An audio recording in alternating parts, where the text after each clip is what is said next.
بسم اللہ الرحمن الرحیم۔ السلام علیکم ورحمۃ اللہ وبرکاتہ۔ سیلوی online academy YouTube channel پر خوش آمدید۔ جی تو ناظرین، آج ہم اللہ کے فضل سے مدنی قاعدے کے سبق نمبر 6 پر پہنچ چکے ہیں۔ تو سبق نمبر 6 جو ہے، یہ سبق جو ہے یہاں سے اگر آپ یہ تیر کے نشان پر دیکھیں تو یہاں پر بتایا جا رہا ہے کہ اس سبق کو ہجے اور رواں دونوں طریقے سے پڑھیں، دونوں طریقوں سے پڑھیں۔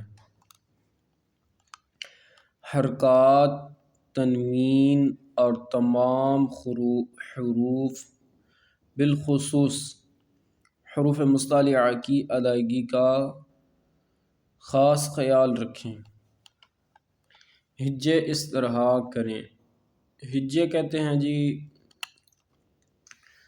ہماری زبان میں جوڑ کرنا، ایک ایک لفظ کو ہجے کر کے پڑھ کے اس کو آپس میں ملانا۔ تو یہ جو لفظ ہے مالکن، اس کے ہجے کرنے کا طریقہ بتایا جا رہا ہے یہاں پر۔ میم زبر ما، لام زیر لی، مالی، کاف دو پیش کن، مالی کن۔ تو اس طریقے سے بتایا جا رہا ہے کہ یہاں پر ہجے کیے جائیں گے۔ اب سب سے پہلے اس سبق کے دو حصے ہوں گے، یعنی کہ دو ویڈیوز میں یہ سبق آئے گا۔ سب سے پہلے اس کو سمجھیں گے کہ یہ اب اوپر سمجھا دیا گیا ہے کہ حرکات کسے کہتے ہیں، زبر زیر پیش کو حرکات کہتے ہیں۔ تنوین کسے کہتے ہیں، دو زبر دو زیر دو پیش کو تنوین کہتے ہیں۔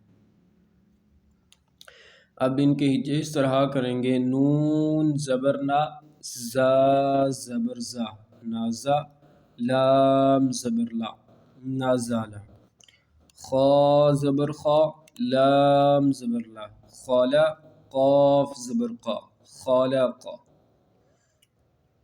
حروف مصطلحہ کا خاص خیال رکھیں گے، یہاں پر حروف مصطلحہ یہ اور یہ خا اور قاف دونوں، خالاقا۔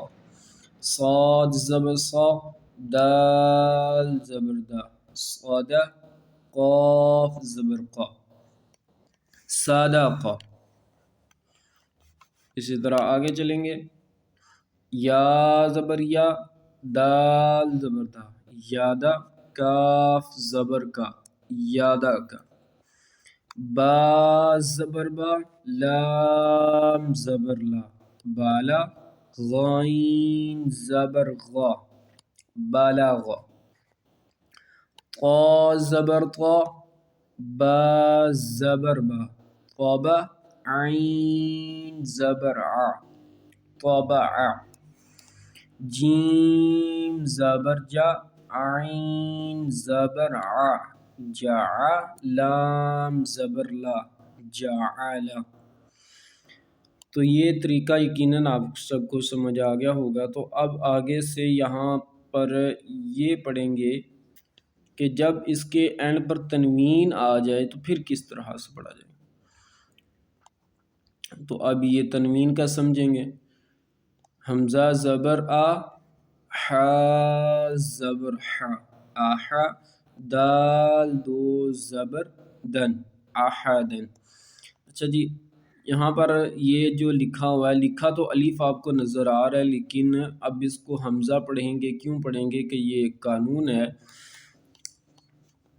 عربی کا کہ جب بھی الف کے اوپر زبر زیر پیش یا پھر حمزہ جزم آ جائے تو پھر اس کو حمزہ بولیں گے الف کو، تو اس لیے اب اس کو حمزہ پڑھائیں۔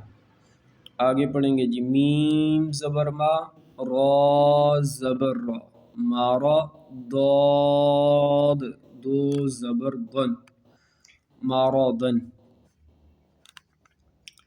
عین زبر ع، میم زبر ما، عما، لام دو زبر لن، عملا، ہا پیش ہو، دال دو زبر دن، ہدن۔ اب یہ جو لفظ ہے یہ یا خالی ہے، اس کو نہیں پڑھیں گے، یہ خالی حرف ہوگا، جو خالی حرف کو نہیں پڑھیں گے، جو حرکات والا ہوگا صرف اسی کو ہی پڑھا جائے گا۔ طا پیش تو، وا دو زبر ون، تو ون۔ قاف پیش قو، را دو زبر رن، قورن۔ تو اسی طریقے کے ساتھ آگے چلیں گے جی۔ میم زبر ما، سین زبر سا، ماسا، دال دو زیر دن، ماسا دن۔ تو اس طریقے کے ساتھ یہ جو ہیں ان کو بھی پڑھا جائے گا، جس کے اینڈ پر تنوین آ جائے۔ تو اب اس کو اینڈ والی لائن کو پڑھ لیتے ہیں۔ دال زبر دا، را زبر را، دارا، جیم زبر جا، دارجا، تا دو زبر تن، دارجتن۔ اب اس کے اندر 4 حروف آ گئے تو اس طریقے کے ساتھ پڑھا جائے گا۔ اوپر بھی آپ دیکھ سکتے ہیں کہ جب 4 حروف آئیں گے تو پھر اس طریقے کے ساتھ پڑھا جائے گا۔ 3 حروف میں اور تھا، اس میں اب قاف زیر قی، را زبر را، قیرا، دال زبر دا، قیرادا، تا دو زبر تن، قیرادتن۔ یعنی کہ ہجے کیے، پہلے 2 کو ملایا، پھر آگے ایک پڑھا، پھر اس کو ساتھ ملایا، پھر آخری کو اینڈ والے کو پڑھ کے پورا لفظ بنایا۔ اسی طرح عین زبر ع، لام زبر لا، علا، قاف زبر قا، علاقہ، تا دو زیر تن، علاقاتن۔ سین زبر سا، فا زبر فا، صافا، را زبر را، صافارا، تا دو زیر تن، صافاراتن۔ شین زبر شا، جیم زبر جا، شاجا، را زبر را، شاجارا، تا دو پیش تن، شاجاراتن۔ قاف زبر قا، تا زبر تا، قاتا، را زبر را، قاتارا، تا دو پیش تن، قاتاراتن۔ تو آج یہ ہمارا جو سبق نمبر 6 ہے یہ مکمل ہوا۔ انشاءاللہ ہم آگے اب سبق نمبر 8 میں ملاقات کریں گے۔